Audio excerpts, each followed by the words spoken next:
Hey everyone, and good afternoon. Thanks for joining us. I'm Stacy Spivey here with Lauren Coleman and Eric Chilton. Welcome everybody to the 4 to 5 if you're watching at home on Air, Fire Stick, Roku, and the WFMY News 2 app. We want to go ahead and get to our top story today. Another state of emergency declared as North Carolina prepares for the chance of a second winter weather system in less than a week. Today started out rainy, but with this cold air rushing in, that could change into snow tonight. Under North Carolina's state of emergency, price gouging law is now in effect as well. Governor Cooper said the state is mobilizing aid now ahead of the storm. Like before, we're activating National Guard troops to help our counties with transportation and other needs. 114 soldiers with high clearance vehicles, trucks, and four-wheel drive ambulances are staging in central and eastern North Carolina today. All right, so Eric, what does this mean for us? Is this going to be something we should be super concerned about? Is it going to be like Sunday? No, I don't think this is the type. I'm going to be honest with you. From a meteorological standpoint, we hate these type of systems. It's very unusual. Number one, that the low pressure that can cause what we will see Friday will be off the coast and working its way up. So really, this could be more of a Raleigh gets 2 to 4 inches of snow maybe, and we might get an inch or less. So it really is, we're turning the volume down on a little bit. Still remains to be seen. You know, some of the models are still in disagreement. But if you look at this, for us tonight, now we're going to see some of this rain that we're getting change over to a little snow, but we don't think that's the big deal. It's really more Friday, mostly cloudy. Look at the temperatures. So regardless, even if we just get rain today, we're going to have slick roads tomorrow no matter what. We will not get out of the 20s all day on Friday. Could see some scattered snow showers. You look at that, say 2 o'clock to about 8 o'clock or 9 o'clock time frame. We could see that at any point. Most of that though is east of the Triad proper. So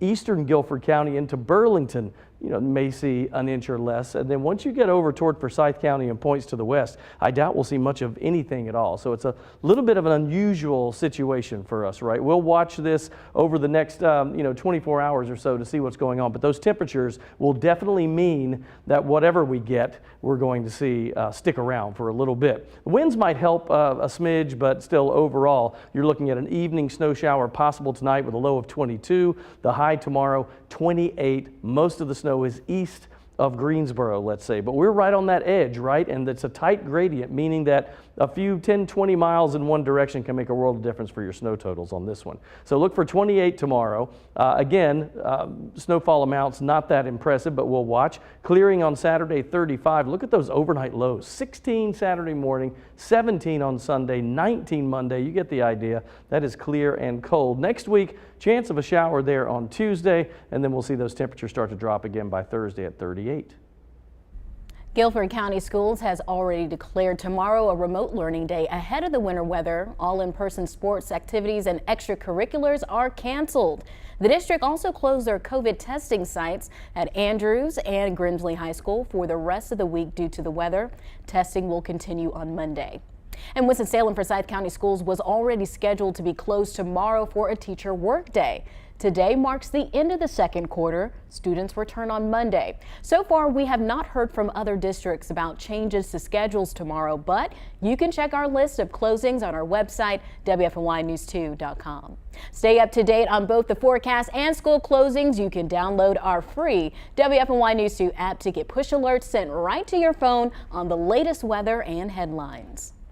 Between COVID-19, staffing shortages, and winter storms, stores are having a difficult time keeping those shelves stocked. President Biden argued that even though we're seeing this in stores, the economy is recovering, and he continues to make further plans to fix it. The best thing to tackle high prices is a more productive economy with greater capacity to deliver goods and services to the American people, and a growing economy where folks have more choices and more small businesses compete, and where more goods can get to market faster and cheaper. The president said he has a three-part plan to accomplish a more efficient economy. The first, fix the supply chain. COVID-19 has had a global impact on the economy. When a factory shuts down in one part of the world, shipments to shops and homes and businesses all over the world are disrupted. Other parts of President Biden's plan include lowering the cost of child care to help working families and promote competition within industries. And for many of us, it's been tough the past few weeks to find what we need at the store. So I posted this on my Facebook page last night. It says, the meat section at Harris Teeter was almost wiped clean yesterday. There was only chicken thighs and ground pork. I've never had to buy ground pork before, but I did yesterday. Hashtag the struggles. So this got a lot of you talking about what your struggles have been when you've gone to the store.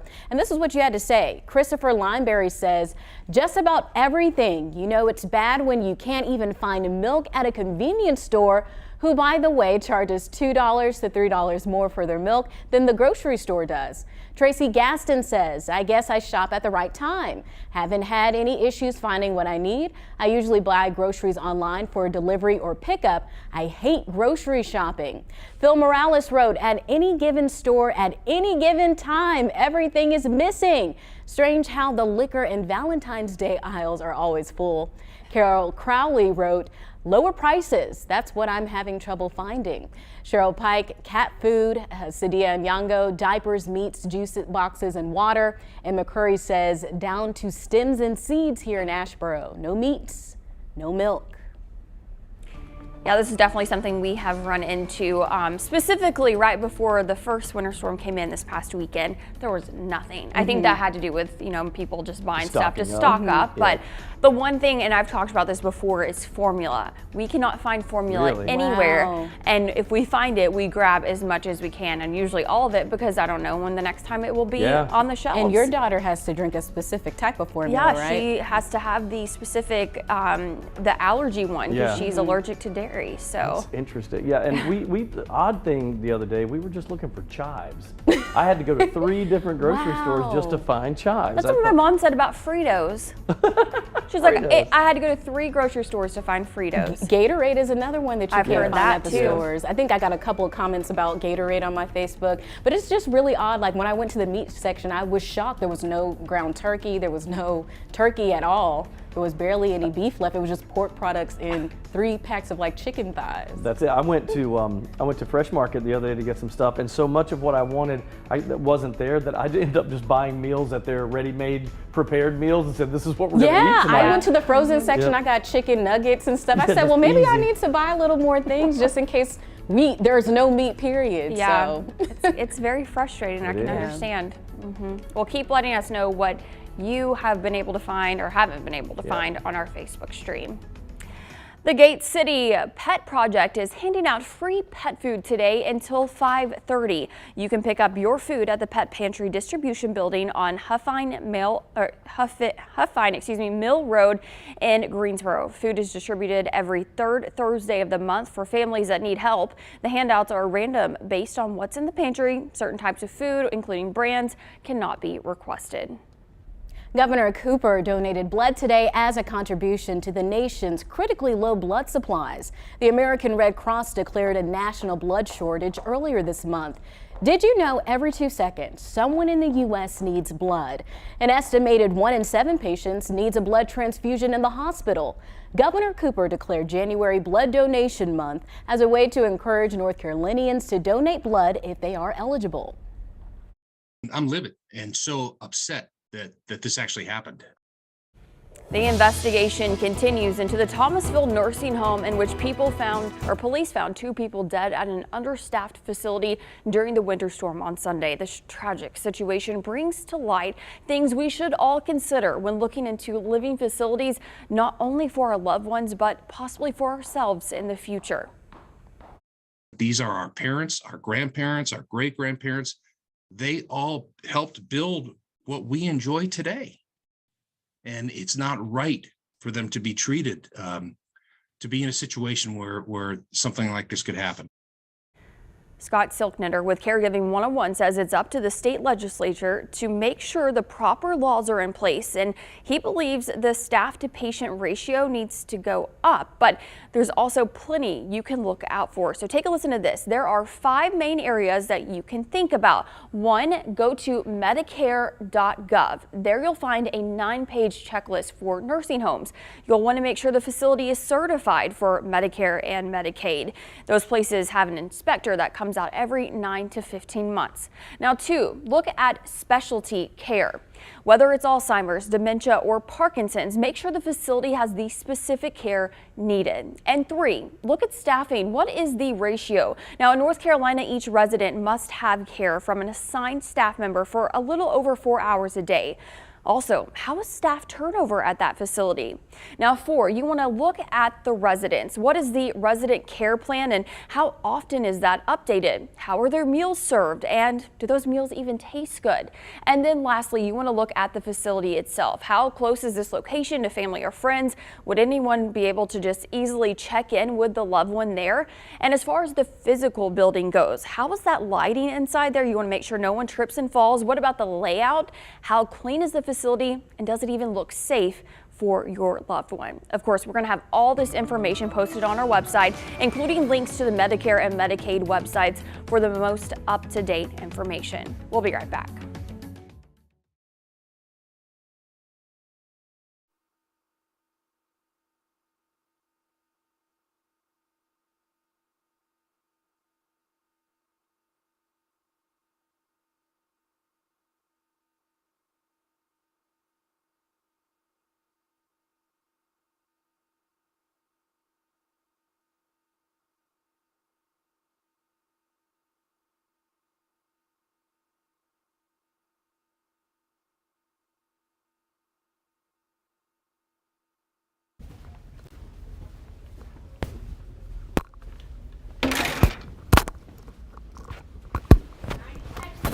We're doing new things, huh?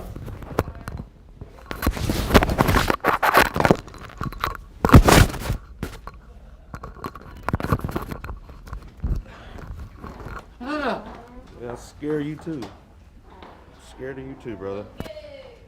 Mic check, Jalen. 1, 2, 3, 4, 5, 6, 7, 8, 9, 10, 11, 12, 15, 16, 27, 42. 19, blue, 42. Omaha. Red 80.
Well, you don't want to miss this. Think about all of your favorite restaurants in Greensboro. Which ones do you think are top notch? So a restaurant downtown is considered one of the best in the nation. 18th out of 100 to be exact, and it's one of 2 North Carolina restaurants that made the list. WFMY News 2's Jalen Gilkey spoke with the owner of this restaurant about this esteemed ranking. Well, guys, imagine you're driving across the United States and you make a pit stop right here in Greensboro, North Carolina. Of course, you're hungry, but where should you eat? How about the number 18 rated restaurant in the entire nation, according to Yelp's list of top 100 places to eat in 2022? That's where Machete Kitchen and Cocktails, located in downtown Greensboro, found themselves on the list. They say there's never the perfect time to open up a restaurant. I think we found the absolutely worst time to open up a restaurant. 3 weeks before COVID, that first year was a struggle. For Tao Blevins and the team at Machete, the last 2 years have been a wild ride. It's obviously been a tough couple of years for restaurants everywhere. We were totally surprised. We didn't even know that we were part of this list until people started reaching out to us yesterday, congratulating us. So we were pleasantly, obviously, surprised yesterday. Owe it all to the team. For the 9th year in a row, Yelp released a list of the top 100 U.S. restaurants to try in 2022. Coming in at number 18, Greensboro's very own Machete. You know, we're fine dining, but we're also very casual and laid back and fun. So we want people to feel like they're in our homes or, you know, or just dining with friends when they're here. So yeah, it really is a testament to the entire team here to be able to go through that 2 years of really struggling to now be able to get this award, and hopefully, you know, it'll give us some recognition for the future. Tal and his team think they wouldn't be getting this recognition if it wasn't for the love and support from the people of the Triad. So we just thank the community of Greensboro for really supporting us, and keep coming back. You guys are doing great. Thank you. And like we mentioned earlier, Machete was just one of 2 North Carolina restaurants included on this list, and the other was the Harvest Grill out in Dobson. Tasty. I've been to both of those. My wife and I went to Machete on New Year's Day. That was it was a great meal. And Harvest Grill, by the way, in case you don't know, that's at Shelton Vineyards in Dobson and Surrey County. That's a great restaurant. I got a question, children. I tried to get reservations at Machete for New Year's Eve, but you got in. No, New Year's Day for me. Oh, okay. I was about to say, Jayla's about to I was about to say, how did that happen? I have to pull strings if you all get in there on New Year's Eve. You the big cheese. His name is Eric Chilton, that's Right. why. Sandra Hughes. So did you get to try the duck wings when you went there, Eric? Yes, we did. We did it was like a 4-course thing they did on New Year's Day. So it was like a lot of small plates. Okay. And it was really good. Because I saw that on the menu and that I stuck did out too. to me. I said, ooh, Chipotle. I saw a brown picture of it, of the duck wings too, and they looked absolutely Yeah, that's They're definitely good. what I would try if I went there. Jalen, I'm curious, you know like what the criteria was for them to be able to be ranked so highly on this? So I didn't really dive into what all went into it. I just saw the recognition. I was like, hey. Usually it's reviews. It's Right. what people That's say. what- You know. Yeah. Well, obviously it's Yelp, duh. I should have known that. It's what people say. People must love it. I tell you, I'll give them a thumbs up. That was great. Yeah, I definitely want to try I'm it about now. to try to get in there before Another then. thing to put on my list. I gotta get that in list there. that's There we rolling go. out the door. We'll be right back.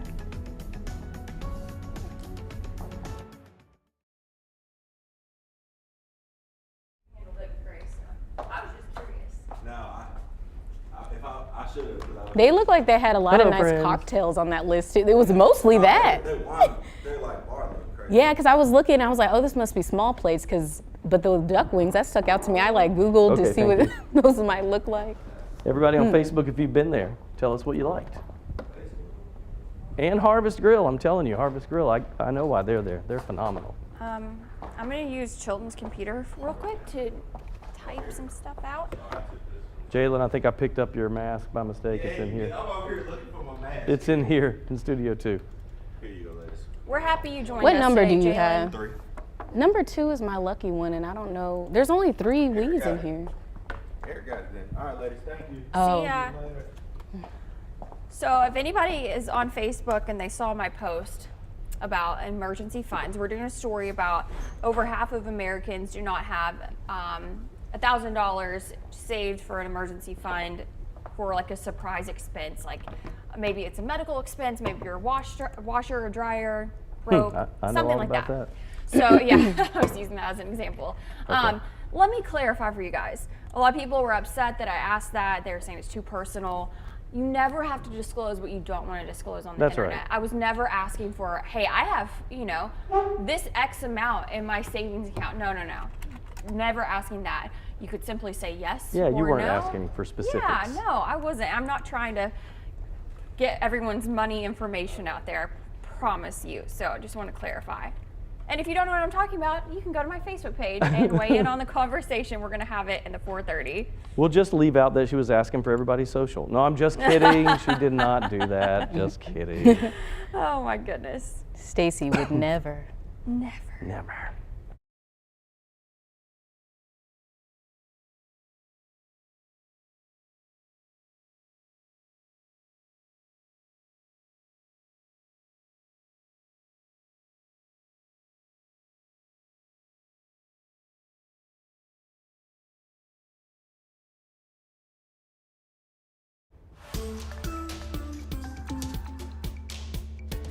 When you look at our temperatures, it's a little bit misleading because we hit our high temperature early today. It's one of those unusual days where it's a little upside down. We don't build for the high. We hit that in the mid-40s earlier in the morning, and then we've been gradually cooling off. And we'll continue. We'll go down into we think the lower 20s tonight.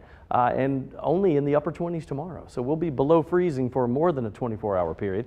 You look at this right now, 38 in Winston-Salem, 37 Greensboro, 39 Burlington, Asheboro at 39. As you can guess, most of this on the radar be in the form of rain, but some of this may be changing over. We got a couple of reports, Oak Ridge with some snow flurries and around the area, but really nothing substantial. We'll watch and wait to see if that actually happens and it shifts over, but we don't think that it'll be much in the way of accumulation for this one. It's once the low gets out and we see this low going up the coast and throwing back some moisture our way. That's the one we'll watch. Futurecast as we head into the night tonight. Yeah, you can see a scattered snow shower or two. This is Friday morning at about 4 a.m. And then now as we go through the day on Friday, see how it builds in from the southeast. That's unusual enough, but we are right on the edge, which means a difference of about 15 to 20 miles could mean that you get nothing or maybe even an inch or a dusting. We think this is more of a down east thing, and Raleigh and Durham, that area may get 2+ inches of snow, and we'll keep you posted on that as we head into the next 24 hours.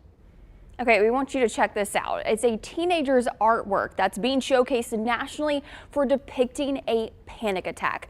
Alyssa's piece, Trapped, is a black and white picture showing a woman's face layered with another view of the same woman. Really interesting to look at. Now, the woman appears to be screaming in one view and has a serious look in the other. Murphy says that her piece captures the internal war hidden behind someone's blank expression when they're having a panic attack, trapped by their own mind. Her work was selected out of more than 1,600 entries in the 2022 National Art Honor Society. I think that's gripping so, picture. I mean, before we went on air, I said it's kind of scary looking, but panic attacks are scary.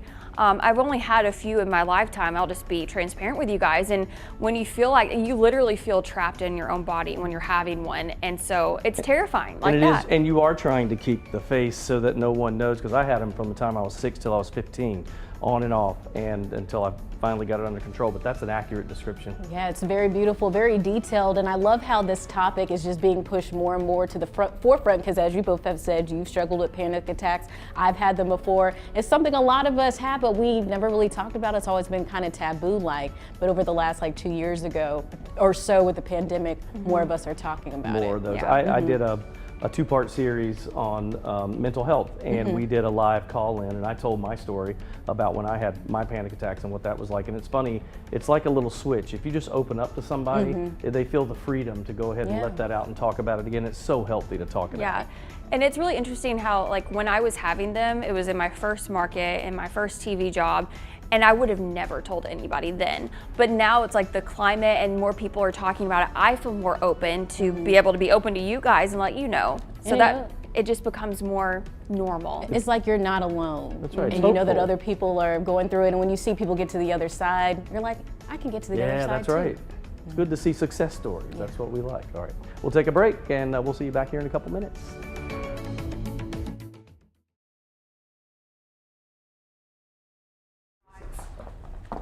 Mics are hot. Mics are open. I got to go over here and get my weather stuff together. So, Facebook. So, do you guys want more snow? Yay or nay? Nay. Yay. I'll say I'm good. Nay. I mean, if it's just snow, like we were talking about yesterday, if it's just snow, sure, I'm okay with it. But I kind of want none of it. I mean, I'd rather not. I just don't like driving in it. No. You know, it's beautiful to look at for a couple hours, and then I'm like, okay.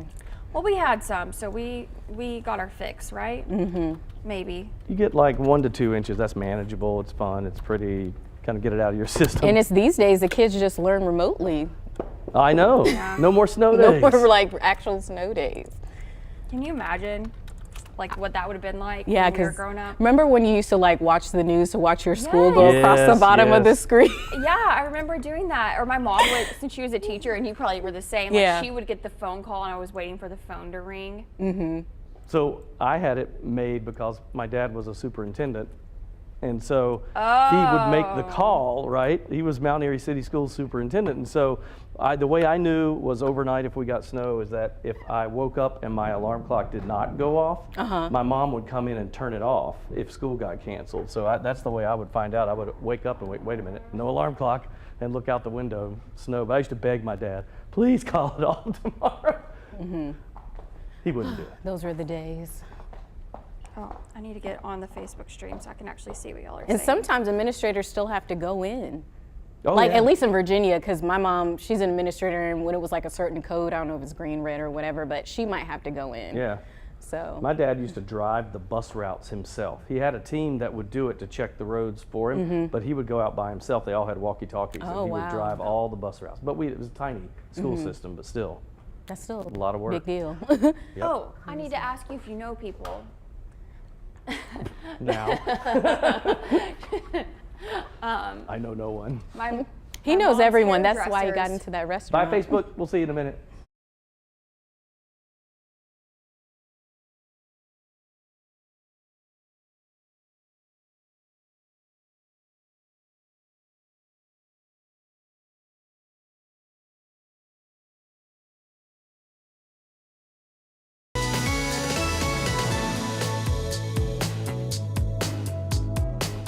Grace and patience are two important virtues, but how important are these virtues when it comes to our closest relationships? Today on U-Day, Coach Lamont explains.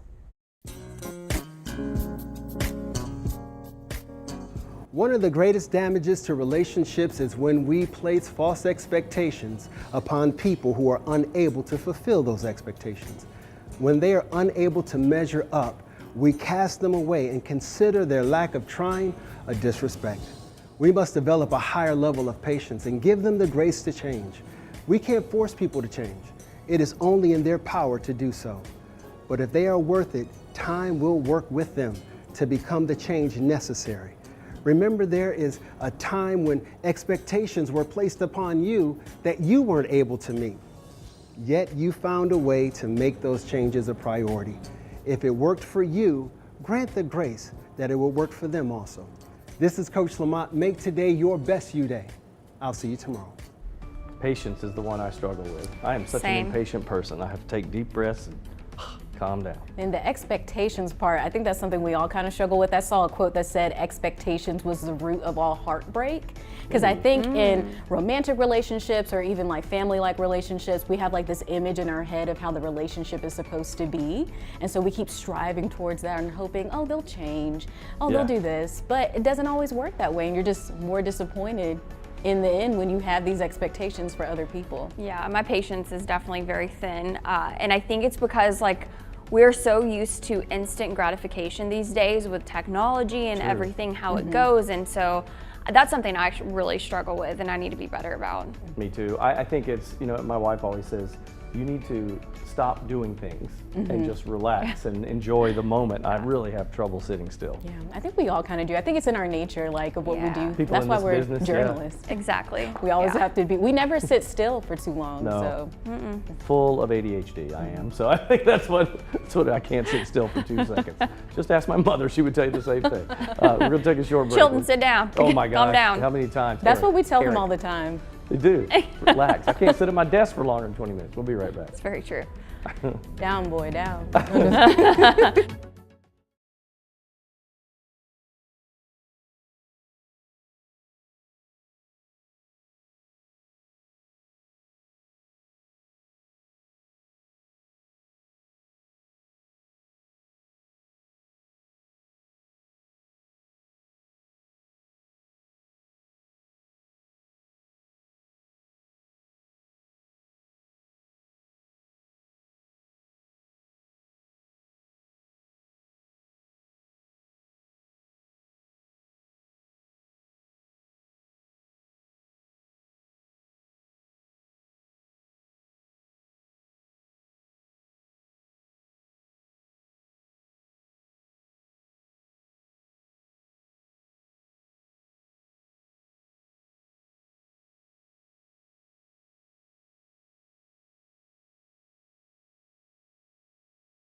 Good afternoon. Welcome back to the 4 to 5. Eric Chilton here with you with Lauren Coleman and Stacey Spivey. Hey, y'all. Hey, everybody. Yeah, welcome to everyone watching the 4 to 5 right here on WFMY News 2, maybe Fire Stick, Roku, the News 2 app, or maybe even Facebook. If you're not on there, go ahead and join us. We're having some fun conversations. Yeah, lots of great conversation there. We're going to go ahead and jump into our next story. New at 4:30, it's been 2 years since the first COVID-19 case was found in the U.S.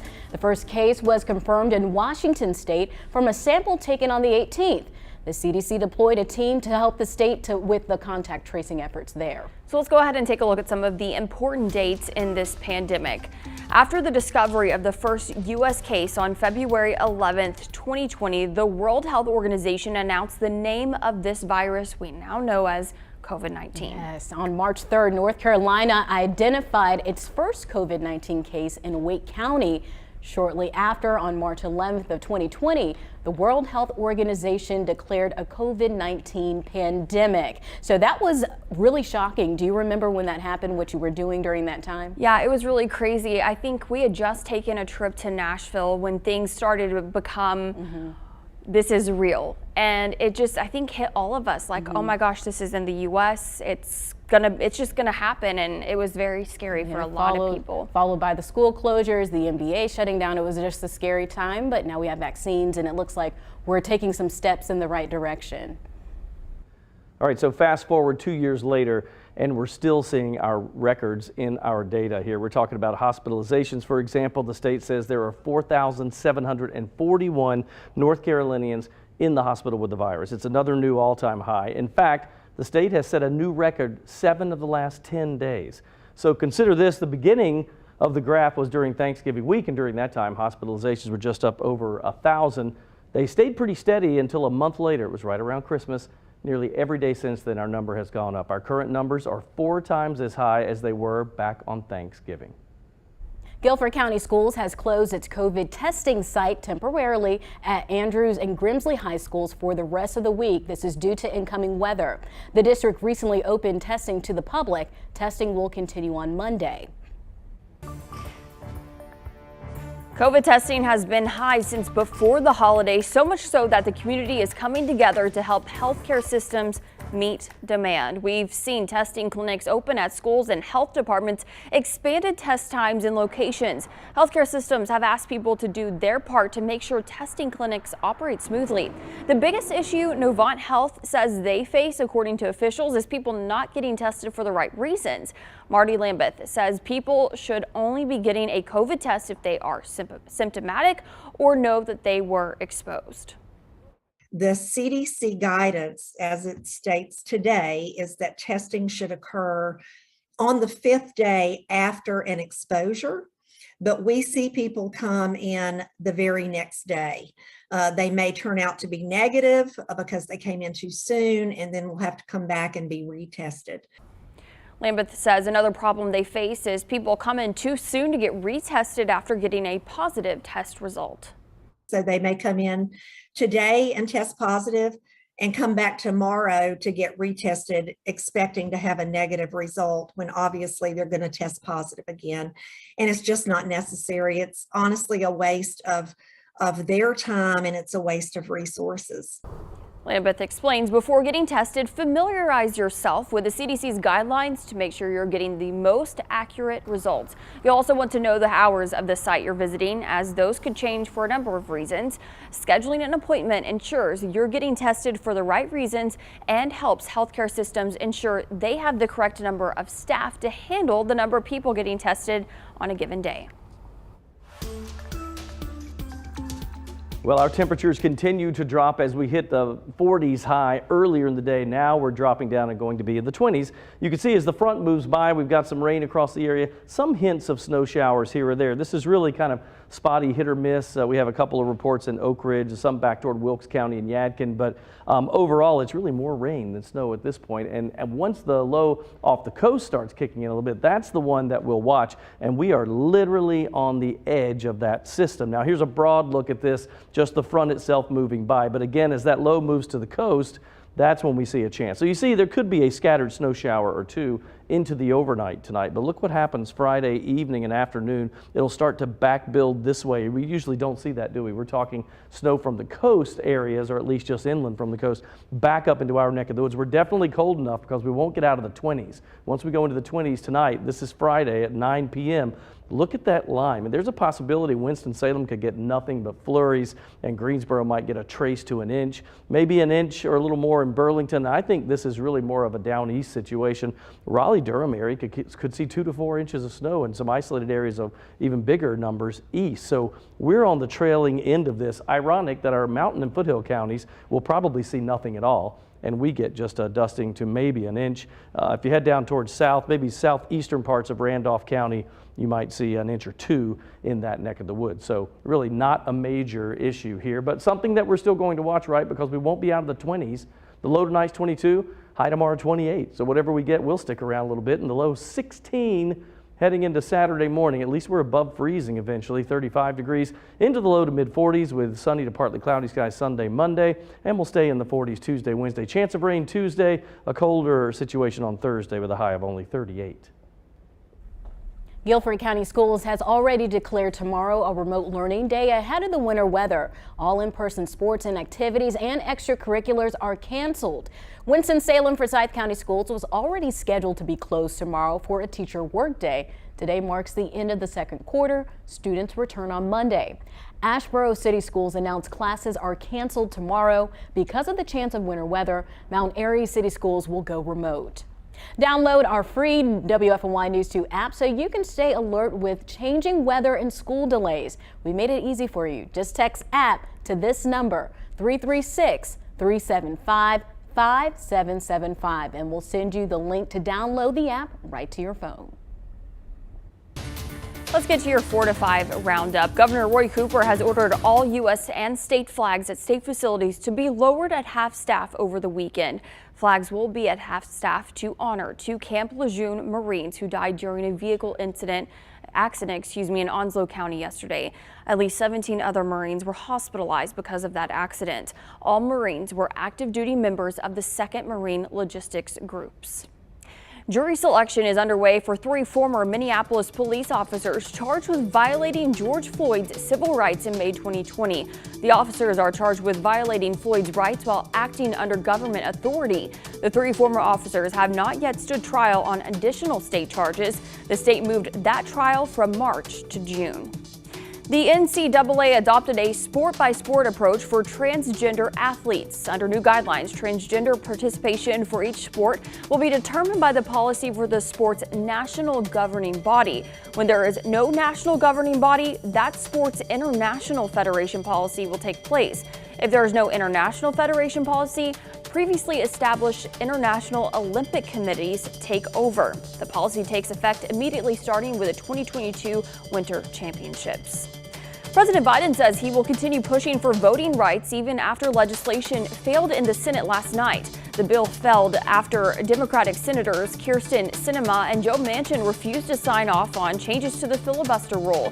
The legislation would set an early voting and vote-by-mail national standard, make Election Day a holiday, and require certain states to get clearance from the Justice Department before making changes to local election laws.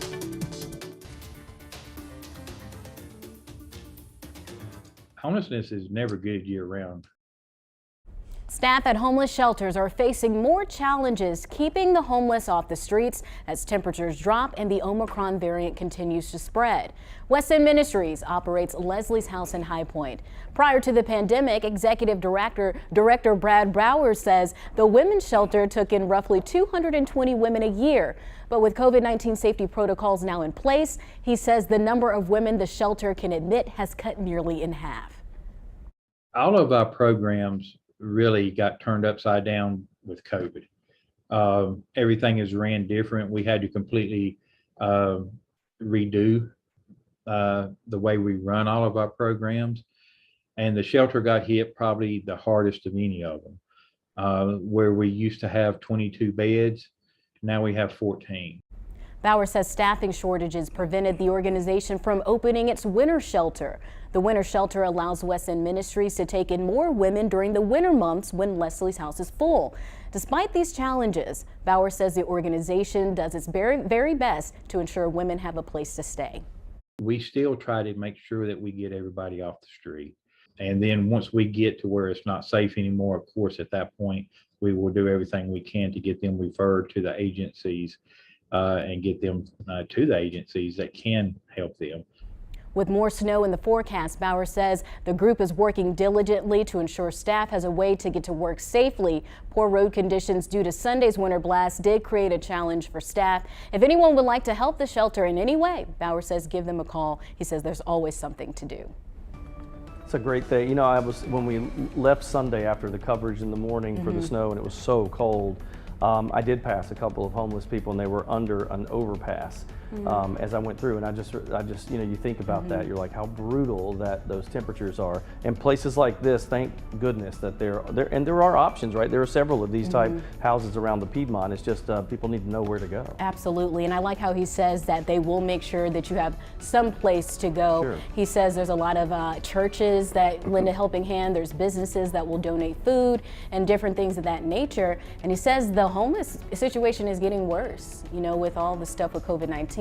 People not being able to pay for housing. So this will continue to be an ongoing issue. Yeah, and has COVID really impacted what they do too, as far as making sure that they have enough staff, or if they have, you know, people that can help? He said that has been the biggest struggle, is the staffing issue, because when their people get sick with COVID-19, they have to go home. So it makes running the shelter and the different programs very difficult. And also with the COVID-19 protocols and social distancing, they have to spread the beds out, which means they have to take in less people, which is why it's cut in half. And they do have that additional winter shelter, but they don't have the staff to run it to make sure that they get the care that they need. So it's just been, he said their world has literally flipped upside down. It's a domino effect. It really is with that. So if you know someone, or if you want to reach out to them or any of those shelters to lend a helping hand or maybe make a donation, please do so. Very good things. All right, we'll take a break. Coming back.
A new survey from Bankrate says more than half of Americans lack the savings to cover a surprise $1,000 expense.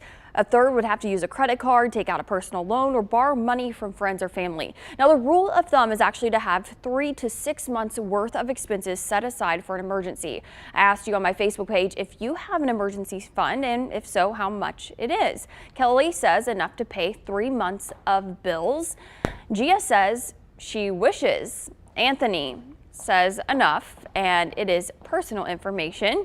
Wendy says it is a good goal, but with the cost of living so high and people struggling with illness, probably not the best representation of the community's intentions at present.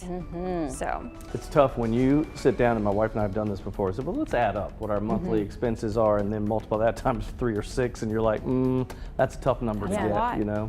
Especially when you're first starting out on your own. I know you got student loans, you have rent, you have food. My parents helped me out a lot. Like if my car had a certain expense that was $500 or more, they were there to help me. And I know not everybody has that cushion, but I didn't have like a 6 months worth of savings straight out of college because you don't have income. No, exactly. And I remember interviewing Scott Braddock. He is a financial advisor, and I just asked him, you know, this was the beginning of the pandemic when people didn't really know. There was a lot of uncertainty as far as what was going to happen. I said, how much should we have in our savings account? And he said $10,000. Wow. So in your savings. Is that broken down? I feel like there's levels to this. Yes. Because I feel like I said, someone who's younger, or even if they've been working a couple years, they're likely not going to have $10,000 in their account. Right. Exactly. They might not even have the means to save that kind of money. Yeah. So, I think this is for like a homeowner. Okay. Is what he was saying. But think about it like the more kids you have, the more that number has to go up. Absolutely. I mean, your expenses go up as you have more kids. Trust me, I know.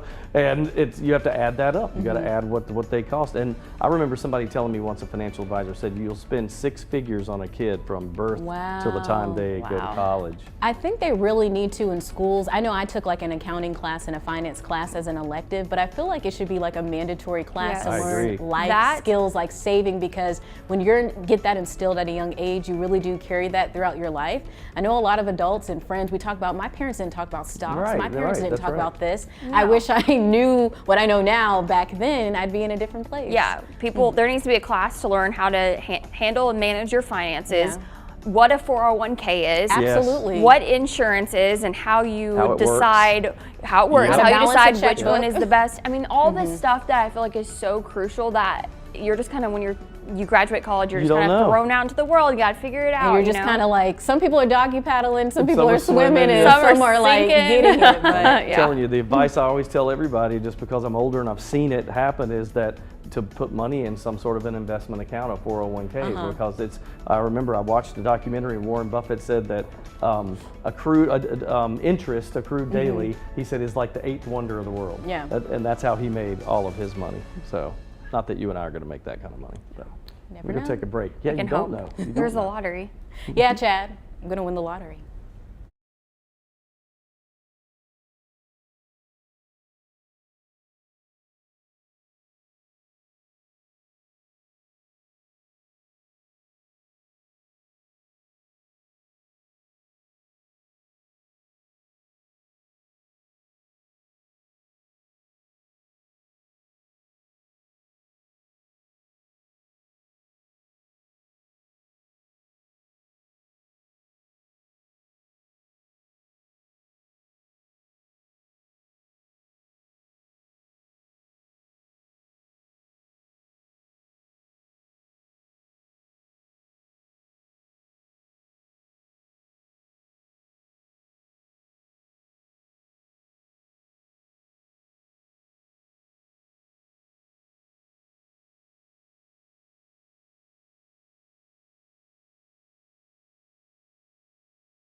So today we should do what those old commercials used to tell us to do, behold the power of cheese. If this were real, I'd be eating that right now. It is National Cheese Lovers Day, so I asked you on Facebook to tell us your favorite cheesy dishes and why. Rhonda said grilled cheese sandwich, best quick lunch on a cold day with a bowl of hot tomato soup. I would agree with that. Joyce Thompson said Joyce Thompson Davidson rather said homemade mac and cheese, but also cheesy white rice. That sounds really good. Christine said cheese fondue with crisp bread. Love all cheeses. Deborah says baked brie with crusted bread because it's warm and gooey. So true. Melita says sausage cheese dip. See, now you're talking. Now you're talking. Bobby says mozzarella cheese melted on top of asparagus. Not bad. I'll take any and all. All of that. So you have the samples for us, right? Because you know you always bring us food. Right? That's what I do. I almost, because Lauren is going to be mad when she hears this, I came very close to getting 3 different kinds of mac and cheese for us to try today, Lauren. Why, and why not? I Why couldn't didn't this find happen? what I wanted out there. Oh, man. Supply shortages. Okay, we'll well just tell us blame what that. your favorite kind of cheese is. Or, well, not, I guess kind, but like dish. I love all cheeses, and the richer the better. So even my wife's a big brie fan. I like brie. I'll eat it, but I like I don't want to say harsher, but the bolder cheeses, you know, like Roquefort or blue cheese or any of those. Yeah. I like cheddar cheese. I like mozzarella cheese. I really can eat any type of cheese. Yeah, I'll me too. even cut it off the block and just eat it that way. Yeah. I'm cheese dips #1 fan. I guess like growing up, like in Arkansas, a cheese dip is just in every restaurant, no matter what kind. It doesn't have to just be a Mexican restaurant. Like you can go wherever and have cheese dip. I love it so much. Even just like Velveeta cheese and Rotel. I was about to say, do you do Rotel? Oh, I do Yes. Rotel. It has to be at like So any good. type of like social gathering. Yes, I don't think Love that's real cheese, but that's okay. It's still good though. It's so good. Even if it tastes like cheese, I still like Yeah. it. So I'll take it, yeah. All right, let's talk about a forecast, shall we? See what's going on here, because this is our next system. The question was for several days, you know, how big will this system be? Well, the answer to that is probably not as big as we were thinking, say, 2 days ago. It's starting to change a little bit. Still, we have some rain out there, and I think the bigger issue in the short term is that we're going to drop to the 20s tonight. So this rain, we will have black ice issues in the morning. That will be a problem. We see a little bit of snow associated with this. It's kind of hit or miss here or there, little pockets of it, and you could get a small accumulation, but I think mixed in with that rain, it'll be less than impressive for tonight. Now, things change, though, as the low pressure goes off the coast. It throws the cold air back, and we could see snow basically from Greensboro east. I don't think Forsyth County, or definitely not up into the mountain and foothill communities, we'll see much of anything. Tomorrow, we're not getting out of the 20s. Look for slick, icy roadways. That is possible overnight tonight into tomorrow morning, and really throughout the entire day tomorrow. It's about a 40% chance of scattered snow showers mixed in. If you're asking about totals, Greensboro may be a trace to an inch or two in Burlington, and that's about it, folks.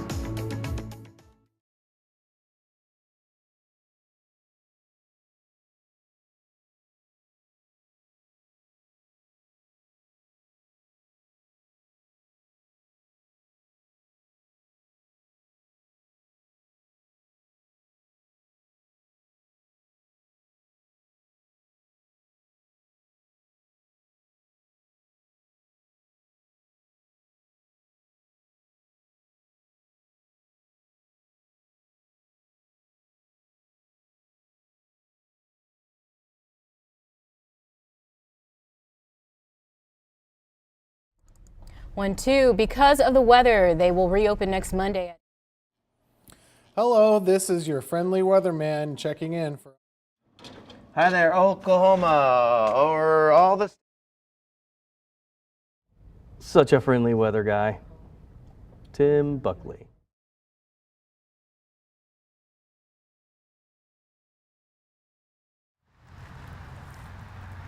One, two. Is this a Muirs Chapel Road? Am I saying that right? Muirs? Yes, no? Can someone confirm that before I look like an idiot? Okay. Okay, thank you.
Have you been able to get life back to normal after last weekend's snow and ice? Hopefully you haven't had too many issues following our first real winter storm in years. We've certainly covered every angle of the snow and ice and its lingering effects. To tell you the truth, it's been a relief to talk about something other than the pandemic. I say that both as a news anchor, but also just as a person. Over the last week, my conversations with friends have been all about the weather, which has been a nice change of pace. It started around this time last week when I had people reach out to me asking whether the storm was going to be bad, and I'm not even the weatherman. Since Sunday, we've been in full storm mode. The pandemic has really taken a back seat to our weather coverage, and I welcome it. As you've seen, for the past 2 years, COVID-19 has been the focus of the vast majority of newscasts, and for good reason. It's been the single most disruptive event most of us will ever see in our lives. But for the last week, I got to talk about something else. Even though I'm not a big fan of winter, I welcome the distraction. Yes, COVID is still raging through our communities, but it was just nice to talk about something different, if only for a moment. That's just my 2 cents, and your 4 to 5. WFMY News 2 at 5 starts right now.